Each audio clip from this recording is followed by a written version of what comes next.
kamu masih batuk. Ya nih, udah 1 bulan batuk terus, padahal udah ke dokter aku bolak-balik, tapi nggak sembuh-sembuh. Waspada TBC. TBC merupakan penyakit yang disebabkan oleh bakteri Mycobacterium tuberculosis yang salah satunya bisa menyerang ke paru-paru. Gejala TBC diantaranya ada banyak. Nah, ini bakal disebutin satu-satu. Yang pertama, ada batuk berdahak lebih dari 2 minggu. Yang kedua, ada batuk disertai darah. Yang ketiga, ada pembengkakan kelenjar getah bening pada leher, ketiak, dan atau keselangkangan. Yang keempat, adanya sesak nafas dan nyeri dada. Yang kelima, penurunan berat badan lebih dari 10% dari berat badan sebelumnya.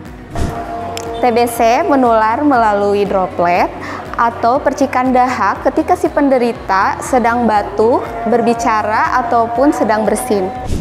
Untuk pencegahannya, yang pertama, menjaga kebersihan rumah, membiasakan hidup sehat, melakukan etika batuk, dan vaksin BCG untuk anak. Nah, jika sahabat Medika merasakan diri atau keluarganya terduga TBC, maka periksakanlah ke fasilitas kesehatan terdekat.